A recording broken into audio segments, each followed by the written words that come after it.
கர்த்தரும் இரட்சகருமாகிய இயேசு கிறிஸ்துவின் நாமத்தில் உங்கள் அனைவருக்கும் என்னுடைய அன்பின் வாழ்த்துக்களை தெரிவித்துக் கொள்கிறேன்.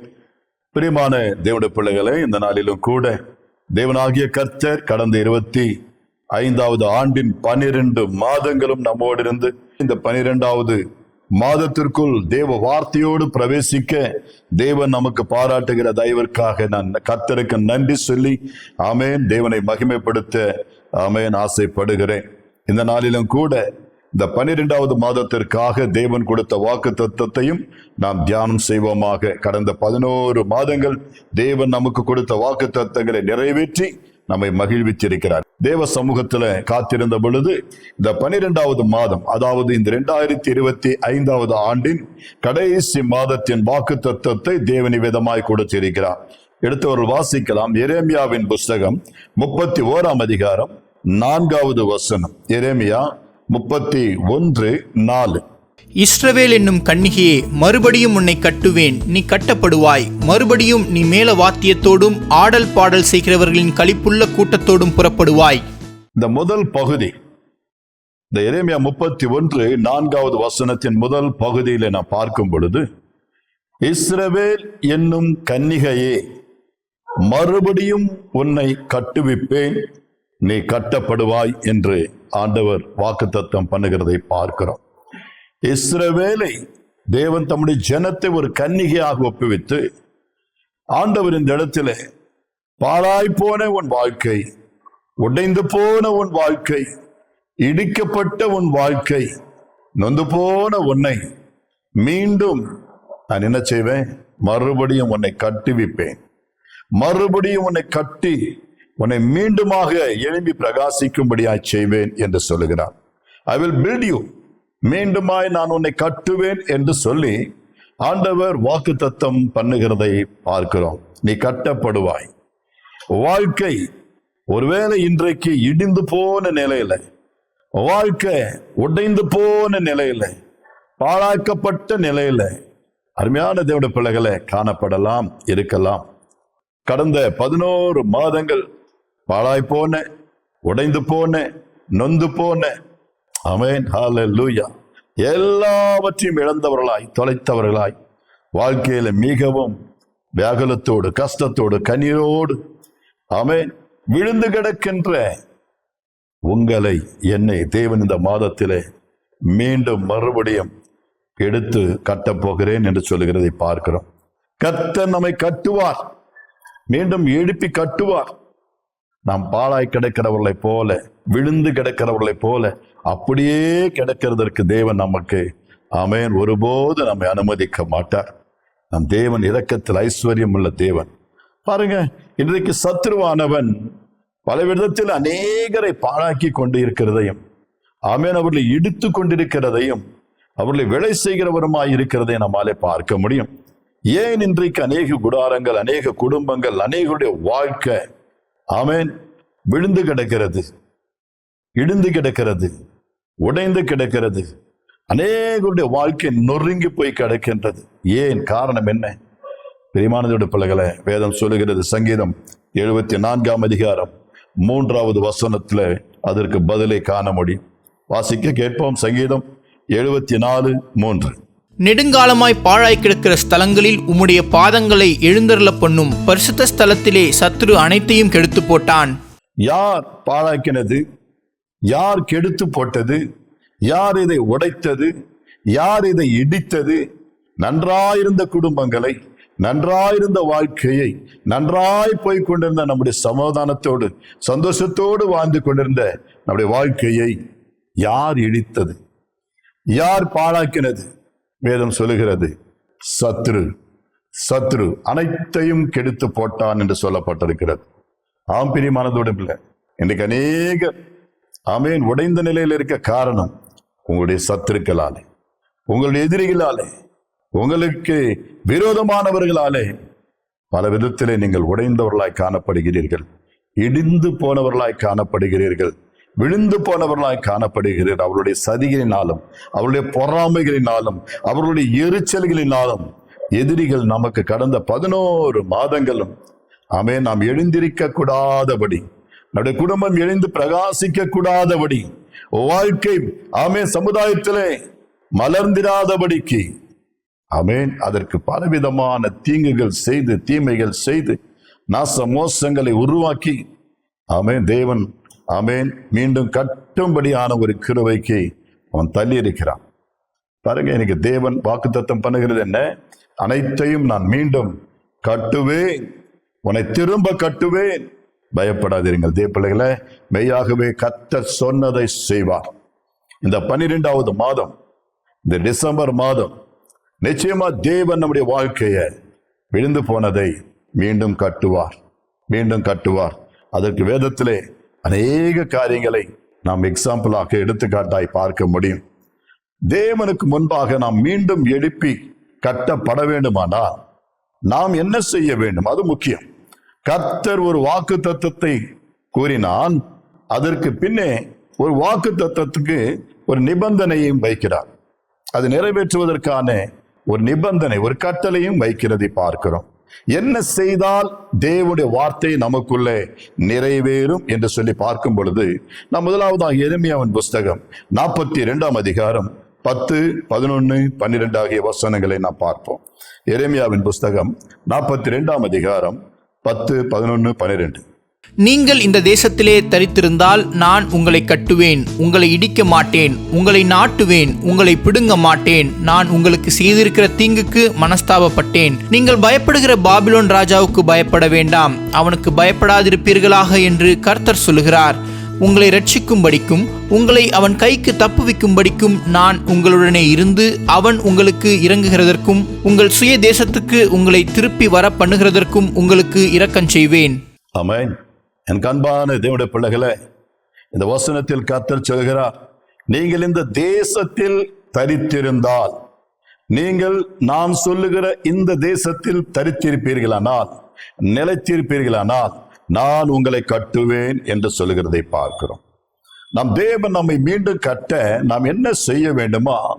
தேவன் சொல்லுகிற தேசத்தில், தேவன் சொல்லுகிற வார்த்தையில், தேவன் சொல்லுகிற காரியங்களில் நாம் நிலைத்திருக்க வேண்டும். அதாவது தேவனுடைய வசனத்திற்கு நாம் கீழ்ப்படிய வேண்டுமா? நிலைத்திருந்தால், நீ தரித்திருந்தால் நிச்சயமாகவே நான் உங்களை கட்டுவேன், உங்களை இடிக்க மாட்டேன் என்று தேவனாகிய கர்த்தர் வாக்குத்தத்தத்திலே சொல்லியிருக்கிறதை பார்க்கிறோம். பிரியமான தேவனுடைய பிள்ளைகளே, நாம் செய்ய வேண்டியது, தேவன் வாக்குத்தத்தம் பண்ணியிருந்தாலும் கூட, நீ கட்டப்படுவாய் என்று சொல்லியிருந்தாலும் கூட, நீ மறுபடியும் எழுப்பி கட்டப்படுவாய் என்று சொல்லியிருந்தாலும் கூட, நாம் கட்டப்பட, மீண்டும் உயிர்ப்பிக்கப்பட, மீண்டும் பிரகாசிக்க நாம் என்ன செய்ய வேண்டும்?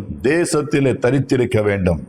தேசம் என்பது தேவனுடைய பிரசன்னம், தேவ சமூகம், தேவன் இருக்கிறதான இடம், தேவனுடைய வார்த்தைகளிலே வேதம் சொல்லுகிறது, ஒருவன் என்னிலும் என் வார்த்தைகளும் அவனில் நிலைத்திருந்தால் அநேக கனிகளை கொடுக்கும்படியாய் செய்யும், அவன் செழிப்படைவான்.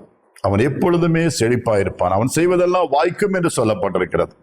தேவனுடைய சத்தியத்திலே நாம் நிலைத்திருக்க வேண்டும் என்பது இந்த வசனத்திலே ஆவியானவர் நமக்கு போதிக்கிறார்.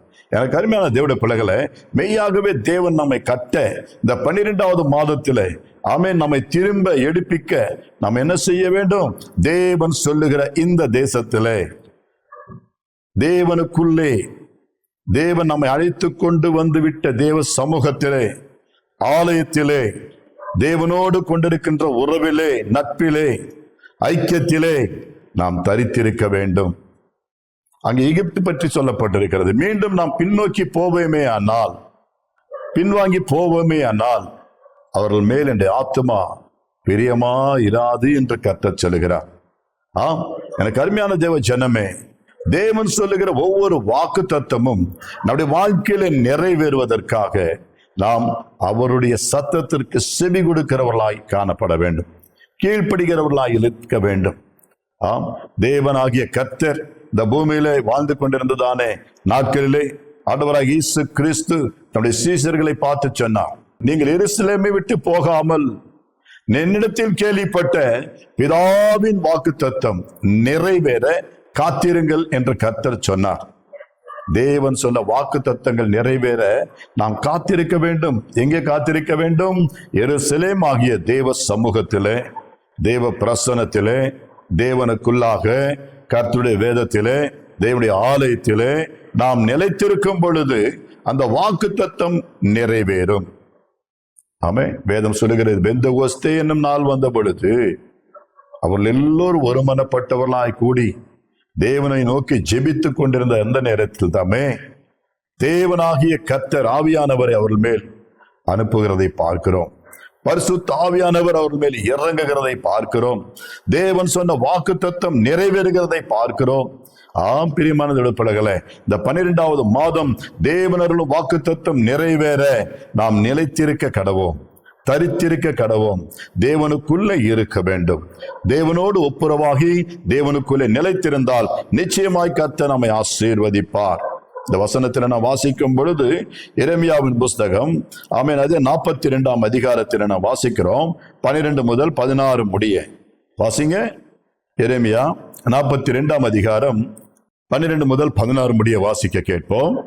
அவன் உங்களுக்கு இறங்குகிறதற்கும் உங்கள் சுய தேசத்துக்கு உங்களை திரும்பி வர பண்ணுகிறதற்கும் உங்களுக்கு இரக்கம் செய்வேன். நீங்கள் உங்கள் தேவனாகிய கர்த்தருடைய சத்தத்துக்கு செவிகொடாமல், நாங்கள் இந்த தேசத்திலே இருக்கிறதில்லை என்றும், நாங்கள் யுத்தத்தை காணாததும் எக்கால சத்தத்தை கேளாததும் அப்ப தாழ்ச்சியினால் பட்டினியாய் இராததுமான எகிப்து தேசத்துக்கே போய் அங்கே தரித்திருப்போம் என்றும் சொல்வீர்களாகில், யூதாவில் மீந்திருக்கிறவர்களே, அதை குறித்து உண்டான கர்த்தருடைய வார்த்தையை கேளுங்கள். நீங்கள் எகிப்துக்கு போக உங்கள் முகங்களை திருப்பி அங்கே தங்க போவீர்களானால், நீங்கள் பயப்படுகிற பட்டயம் எகிப்து தேசத்திலே உங்களை பிடிக்கும். நீங்கள் ஐயப்படுகிற பஞ்சம் எகிப்திலே உங்களை தொடர்ந்து வரும், அங்கே சாவீர்கள். ஆமென். எனக்கு அருமையான தேவனுடைய பிள்ளைகளே, பார்த்தீர்களா இந்த வசனம்? நீங்கள் கீழ்ப்படிந்து நிலைத்திருப்பீர்களானால், நான் சொல்லும் இந்த தேசத்திலே தரித்திருப்பீர்களானால், மெய்யாகவே நான் உங்கள் மேல் இரக்கமாயிருந்து உங்களுக்கு இரக்கம் செய்வேன். நீங்கள் ஆசீர்வதிக்கப்படுவீர்கள். தேவன் உங்களை கட்டுவார், கர்த்தர் உங்களை கட்டுவார் என்று சொல்லுகிறது. அடுத்து நாம் வாசித்தோம், நீங்கள் இந்த வார்த்தைகளுக்கு செவிகொடாமல் மீண்டும் பின்னிட்டு பழைய காரியங்களுக்குள்ளே, பழைய உறவுகளுக்குள்ளே, உலக பிரகாரமான உலக வாழ்க்கைக்குள்ளே கடந்து போவீர்களானா, அதாவது தேவனை விட்டு தூரம் போவீர்களானால், கர்த்தருடைய வசனத்திற்கும் தேவனுடைய காரியங்களுக்கும் செவி கொடாமல் போவீர்களானால், ஆண்டவர் சொல்லுகிறார், நீங்கள் ஐயப்படுகிற பஞ்சம் அந்த எகிப்திலே, உலகத்திலே உன்னை தொடர்ந்து வரும், பட்டயம் உங்களை பிடிக்கும். ஆமென். அங்கே நீங்கள் சாவீர்கள் என்று சொல்லி அங்க மிகப்பெரிய ஒரு அழிவை கூட சொல்லப்பட்டிருக்கிறது. அருமையான தேவனுடைய பிள்ளைகளே, நாம் அப்படி இராமல் தேவனுடைய வாக்கு தத்தங்கள், தேவன் அருளிய இந்த நல்ல வார்த்தைகள் நம்முடைய வாழ்க்கையில நிறைவேற நாம் கர்த்தருக்கு கீழ்ப்படிந்து செவி கொடுப்போமாக. நிச்சயமாய் தேவன், ஆமென், வாக்கு தத்தம் பண்ணுகிற கர்த்தர், அவர் இரக்கத்தில் ஐஸ்வர்யம் உள்ள தேவன். எனக்கு அருமையான தேவனுடைய பிள்ளைகளே, ஆண்டவர் ஒரு வாக்கு தத்தத்தை அங்கே வேதத்துல வாசிப்போம். அப்போஸ்தலர் நடபடிகள் 15ஆம் அதிகாரம் 17வது வசனத்திலே அப்போஸ்தலனாகிய பவுல் இவ்விதமாக, ஆமென், தேவனுடைய அந்த வாக்கு தத்தத்தை குறிப்பிட்டு சொல்லுகிறதை பார்க்கிறோம். எடுத்து வாசிக்கலாம். அப்போஸ்தலர் நடபடிகள் 15ஆம் அதிகாரம் 17வது வசனம். நான் இதற்கு பின்பு திரும்பி வந்து விழுந்து போன தாவீதின் கூடாரத்தை மறுபடியும் எடுப்பித்து அதிலே பழுதாய் போனவைகளை மறுபடியும் சீர்படுத்தி அதை செவ்வையாக நிறுத்துவேன் என்று இவைகளையெல்லாம் செய்கிற கர்த்தர் சொல்லுகிறார் என்று எழுதியிருக்கிறது. அப்போஸ்தலனாகிய பவுல் இந்த வார்த்தைகளை சொல்லுகிறார். இதற்கு பின், ஆமென், விழுந்து போன தாவீதின் கூடாரத்தை நான் மறுபடியும் எடுப்பித்து அதிலே பழுதாய் போனவைகளை மறுபடியும் நான் என்ன செய்வேன்? ஆமென், சீர்படுத்தி அதை செவ்வையாக நிறுத்துவேன், எழுப்பி கட்டுவேன் என்று கர்த்தர் வாக்குத்தத்தம் பண்ணுகிறார். சொல்லுகிறவர் யாரு? இவைகள் எல்லாவற்றையும் செய்கிற கர்த்தர், சொன்னதை நிறைவேற்றும் கர்த்தர் சொல்லுகிறார். அவன் எனக்கு அருமையான தேவ ஜனமே, நம்முடைய வாழ்க்கையிலும் கூட ஆண்டவர் நம்முடைய கூடாரத்தை மீண்டும் எழுப்பி கட்டுகிறதாக வாக்குத்தத்தம் பண்ணி இருக்கிறார். ஆமென். இங்க சொல்லப்பட்டிருக்கிற வசனத்தில் நான் வாசிக்கும் பொழுது, ஆமென், விழுந்து போன தாவீதின் கூடாரத்தை,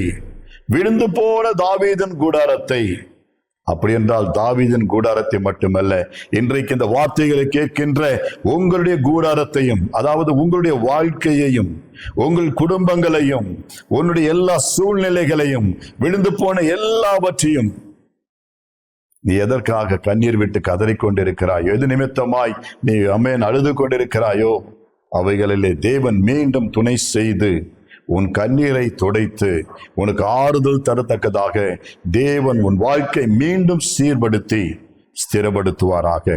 வேதம் சொல்லுகிறது, விழுந்து போன தாவீதின் கூடாரத்தை மறுபடியும் எடுப்பிப்பேன். தாவீதை குறித்து சொல்லும் பொழுது, தாவீதினுடைய கூடாரம் ஏன் விழுந்து போயிற்று, தாவீதுடைய வாழ்க்கை ஏன் சீரழிஞ்சு போயிற்று, தாவீது எதனால சந்தோஷத்தை இழந்தவனாய் காணப்படுகிறான்? வேதத்திலே ஆமென், சங்கீதங்களின் புஸ்தகம் 51ஆம் அதிகாரத்தில் அங்கே எழுதப்பட்டிருக்கிறது, அவன் பாவம் செய்தது நிமித்தமாக, தேவனுக்கு விரோதமான காரியங்களை செய்தது நிமித்தமாக, கர்த்தருக்கு பிடிக்காதவைகளை செய்தது நிமித்தமாக அவனுடைய வாழ்க்கை நாசமாய் போயிற்று. சமாதானத்தை இழந்தவனாக, சஞ்சலப்படுகிறவனாக, ஆமென், வாழ்க்கையில நிம்மதியற்றவனாக, பரிதாபமான ஒரு நிலையிலே காணப்படுகிறதை நாம் பார்க்கிறோம். ஆனால் இந்த தாவீதுக்கு ஆண்டவர் சொல்லுகிறார், விழுந்து போன உன் கூடாரத்தை நான் மீண்டும் எடுப்பித்து மீண்டும் அதை நான் கட்டுவேன் என்று சொல்லுகிறார். எதனால ஆண்டவருக்கு இந்த தாவீதுக்கு இப்படி ஒரு வார்த்தை ஏன் சொல்லுகிறார் என்று சொன்னால், நம்ம அந்த வசனங்களை வாசிப்போம். சங்கீதம் 51ஆம் அதிகாரம் 1-12 வசனங்களிலே அங்கு அநேக காரியங்கள் தாவீது தேவனுக்கு முன்பாக அறிக்கை செய்கிறதை பார்க்கிறோம். அவர் செய்த பாவங்களை அறிக்கை செய்கிறதை பார்க்கிறோம். அவருடைய குற்றங்களை தேவனுக்கு முன்பாக அறிக்கை செய்கிறதை பார்க்கிறோம். அக்கிரமங்களை மறைக்கிறவன் வாழ்வடைய மாட்டான், அவைகளை விட்டு விடுகிறவன், அறிக்கை செய்து விட்டு விடுகிறவனோ கர்த்தருடைய இரக்கம் பெறுவான் என்று சொல்லப்பட்டிருக்கிறது. என் அருமையான தேவ ஜனமே, இந்த நாளிலே அக்கிரமங்களை மறைக்கிறார்கள், பாவங்களை மறைக்கிறார்கள். தேவனுக்கு முன்பாக அதை அறிக்கை செய்ய கடமைப்பட்டிருக்கிறோம். வாசிப்போம். தேவனே, உமது கிருபையின்படி எனக்கு இரங்கும், உமது மிகுந்த இரக்கங்களின்படி என் மீறுதல்கள் நீங்க என்னை சுத்திகரியும், என் அக்கிரமம் நீங்க என்னை முற்றிலும் கழுவி என் பாவமற என்னை சுத்திகரியும். என் மீறுதல்களை நான் அறிந்திருக்கிறேன், என் பாவம் எப்பொழுதும் எனக்கு முன்பாக நிற்கிறது.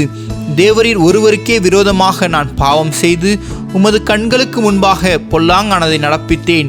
நீர் பேசும்போது உம்முடைய நீதி விளங்கவும், நீர் நியாயம் தீர்க்கும்போது உம்முடைய பரிசுத்தம் விளங்கவும் இதை அறிக்கையிடுகிறேன். இதோ நான் துர்க்குணத்தில் உருவானேன், என் தாய் என்னை பாவத்தில் கற்பந்தரித்தாள். இதோ உள்ளத்தில் உண்மை இருக்க விரும்புகிறீர், அந்தகரணத்தில் ஞானத்தை எனக்கு தெரியப்படுத்துவீர். நீர் என்னை ஈசோப்பினால் சுத்திகரியும், அப்பொழுது நான் சுத்தமாவேன். என்னை கழுவியருளும், அப்பொழுது நான் உறைந்த மழையிலும் வெண்மையாவேன். நான் சந்தோஷமும் மகிழ்ச்சியும் கேட்கும்படி செய்யும், அப்பொழுது நீர் நொறுக்கின எலும்புகள் கலிகூரும். என் பாவங்களை பாராதபடிக்கு நீர் உமது முகத்தை மறைத்து என் அக்கிரமங்களை எல்லாம் நீக்கியருளும். தேவனே, சுத்த இருதயத்தை என்னிலே சிருஷ்டியும், நிலைவரமான ஆவியை என் உள்ளத்திலே புதுப்பியும். உமது சமூகத்தை விட்டு என்னை தள்ளாமலும் உமது பரிசுத்த ஆவியை என்னிடத்திலிருந்து எடுத்துக்கொள்ளாமலும் இரும். உமது இரட்சணியத்தின் சந்தோஷத்தை திரும்பவும் எனக்கு தந்து உற்சாகமான ஆவி என்னை தாங்கும்படி செய்யும். ஆமென். அருமையான தேவ ஜனமே, பக்தனாகிய தாவீது தான் செய்த பாவத்திற்காக, தான் செய்த அக்கிரமத்திற்காக தேவனுக்கு முன்பாக சாஷ்டாங்கமாய் கண்ணீரோடு மனஸ்தாபப்பட்டு, ஆமென், அழுகையோடு கண்ணீரோடு எல்லாவற்றையும் அறிக்கை செய்து விட்டு விடுகிறதை பார்க்கிறோம். ஆண்டவரே, என்னை மன்னியும், என்னை மன்னியும், என்னை மேல் இரக்கமாயிரும், எனக்கு இரக்கம் செய்யும், என் மீறுதல்களை நீங்க என்னை சுத்திகரியும். ஆண்டவரே, உடைய சமூகத்தை விட்டு என்னை தள்ளாதேயும், உடைய இரட்சணியத்தின் சந்தோஷத்தை என்னை விட்டு எடுத்து போடாதேயும் என்று சொல்லி ஆண்டவரை நோக்கி ஆமென் கதறுகிறதை பார்க்கிறோம். ஜெபத்திலே தேவனை நோக்கி முறையிடுகிறதை பார்க்கிறோம். தேவனோடு கூட போராடுகிறதை பார்க்கிறோம். தன்னுடைய எல்லா இழந்தவைகளுக்காக, இழந்து போன சமாதானத்திற்காக, இழந்து போன சந்தோஷத்திற்காக, இழந்து போன எல்லா விதமான மேன்மைகளுக்காக தேவ சமூகத்துல கதறுகிறதை பார்க்கிறோம். கண்ணீரோடு அழுது ஜெபிக்கிறதை பார்க்கிறோம்.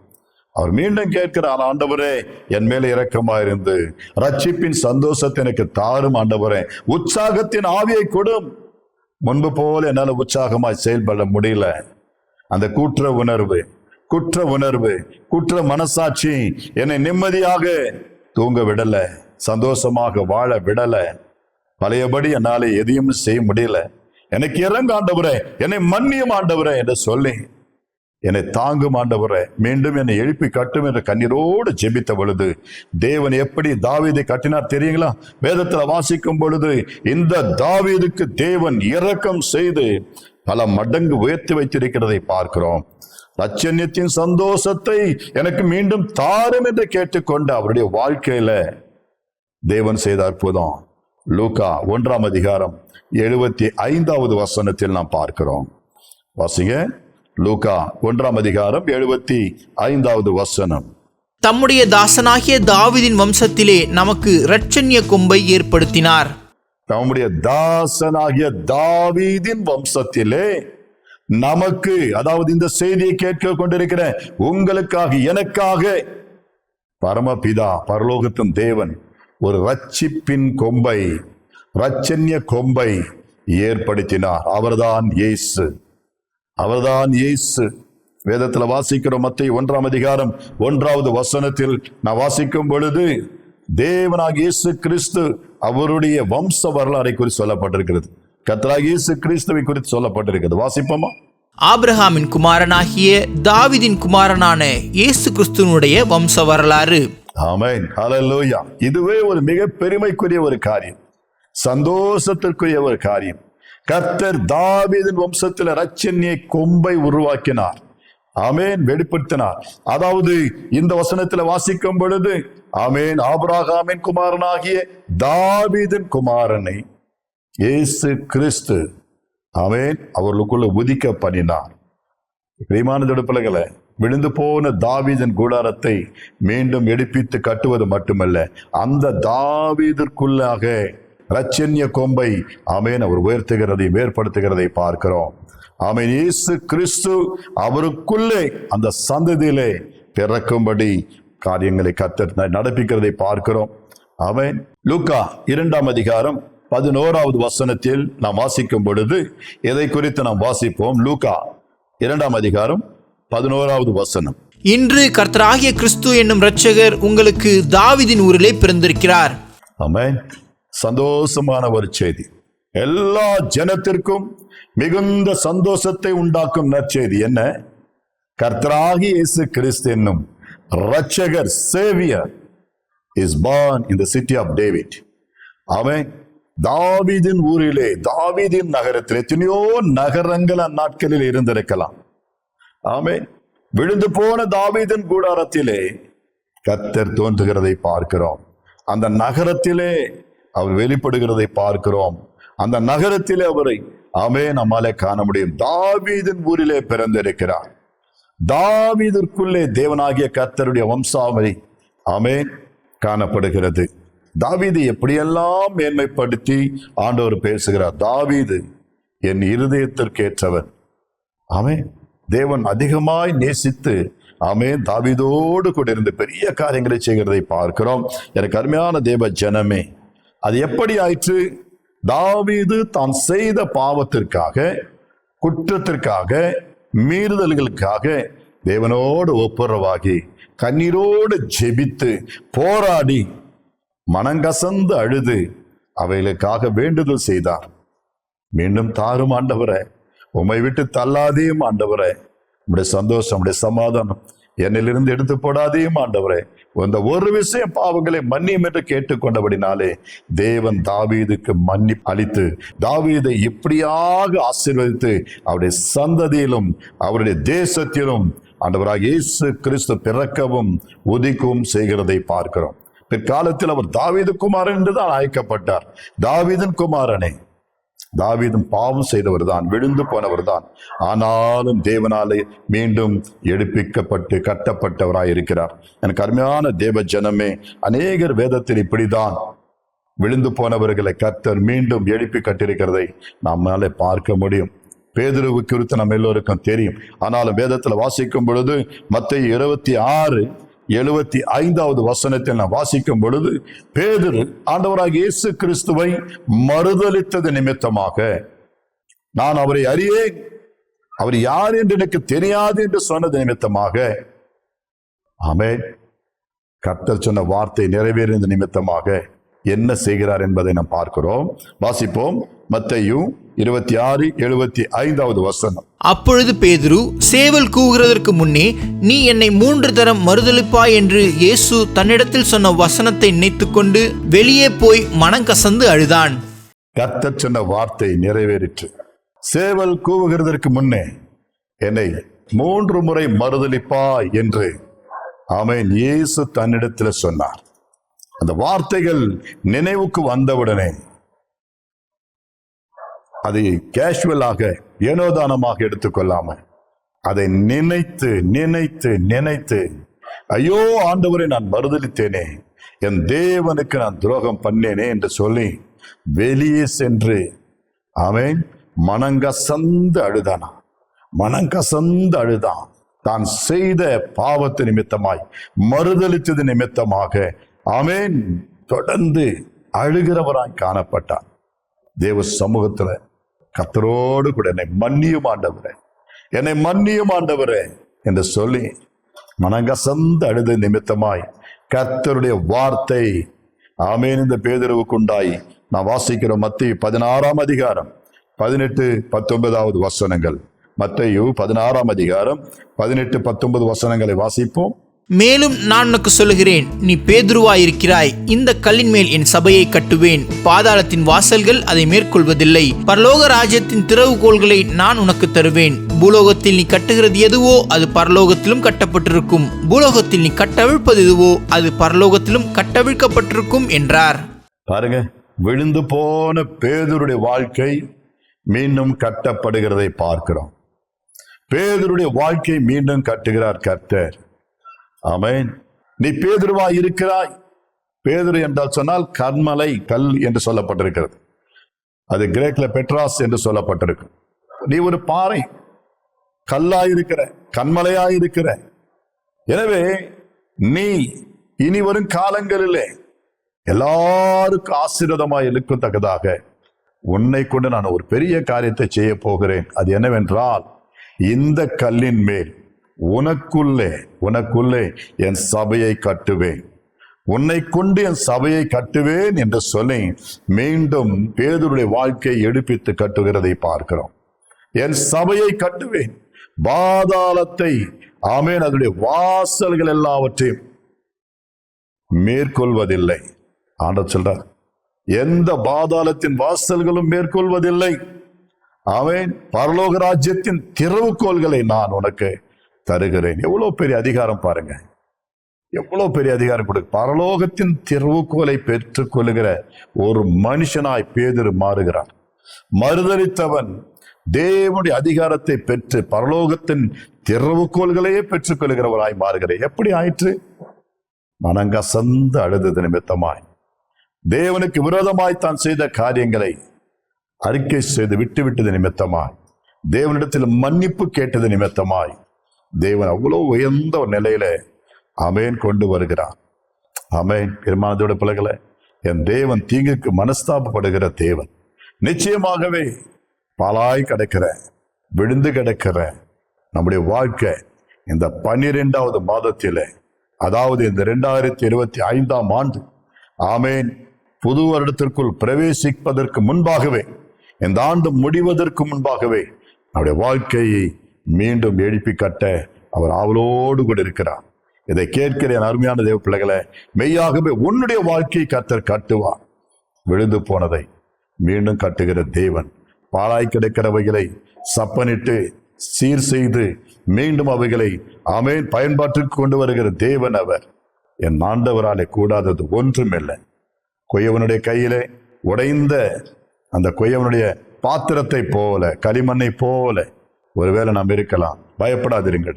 நிச்சயமாய் அவருடைய கையில தான் நம்ம உடைஞ்சு போனோம்னா, தேவ சமூகத்துல தான் நமக்கு இந்த நிலை என்று சொன்னா, அந்த சமூகம் நமக்கு ஒருபோதும் வெட்கப்படுத்தாது. மீண்டும் நம்மை அழுத்தும் திருத்தமாக வேறொரு பாத்திரமாக நம்மை வளர்ந்தருள்வார். வேதத்துல ஆமென் கெட்டு போன குமாரன் என்று சொல்லி இளைய குமாரனை குறித்து வேதத்துல ஒரு சம்பவம் இருக்கு. அவன் தூரதேசத்திற்கு போய் எல்லாவற்றையும் அழித்தார். ஆனாலும் அவனுக்குள்ள ஒரு மனஸ்தாபம், தேவனுக்கு முன்பாக ஆமென் தன் தகப்பனுக்கு முன்பாக தவறு செய்ததாக, பாவம் செய்ததாக.